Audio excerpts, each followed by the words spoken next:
تعالوا النهاردة اما نعمل كيكة الريد فيلفت. كيكة كده طعمها تحفة بجد رهيبة. طعمها مختلف عن اي كيكة عملناها قبل كده، بجد تحفة. بس قبل ما نبتدي، لو اول مرة تشوفوني، انا اسمي غاية. ما تنسوش تشتركوا في القناة وتعملوا لايك وشير للفيديو. ويلا نسمي الله ونصلي على الرسول عليه افضل الصلاة والسلام. وتعالوا هنعمل كيكة خطيرة.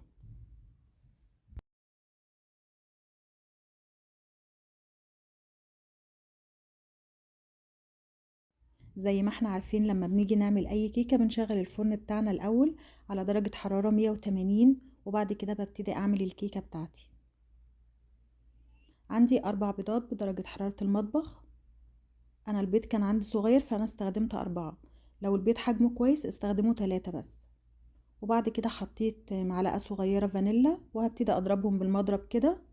وعادي جدا ممكن تعملوها في الخلاط لحد ما يبقى عندي بالشكل ده. بعد كده هضيف باقي المكونات. عندي 1.25 كوب من السكر. السكر هنا كان مظبوط جدا، ما تحاولوش تزودوا عن كده. وبعد كده هحط 1.25 كوب زيت على زبدة، وممكن تستخدموا زيت بس. وهحط 1.5 كوب من اللبن الرايب. هي الكيكة دي بتتعمل بلبن رايب، بس ممكن تحطوا لبن عادي وتحطوا عليه شوية خل، بس اللبن يبقى دافي عشان يروب معاكم. وبعد كده برضو حطيت معلقة خل، وهحط اللون الأحمر ده. أنا حطيت من اللون ده حوالي 4 معالق كبار. طبعا على حسب اللون اللي انت هتحطوه تركيزه عامل ازاي. في الجل ده هتستخدمه طبعا أقل من كده بكتير. وبعد كده هضرب المكونات كلها مع بعض كده لحد ما تبقى عندي بالشكل ده. بعد كده هضيف المكونات الجافة اللي هي 2.5 كوب دقيق بنفس الكوباية اللي انا عايرت بيها كل حاجة. وهحط عليهم معلقة كبيرة بيكنج باودر، ونص معلقة بيكنج صودا او بيكربونات الصوديوم. وبعد كده حطيت معلقتين كبار كاكاو ورشة الملح، وهبتدي انخلهم مع بعض كده.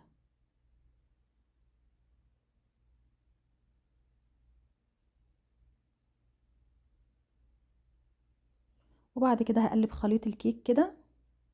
انا هقلبه بالمضرب، بس هشغله حوالي دقيقة واحدة بس عشان الجلوتين اللي في الدقيق ما يشتغلش والكيكة تنشف معايا. ممكن تستغنوا عن الخطوة دي وتعملوه بالمضرب العادي اللي هو اليدوي ده براحتكم خالص.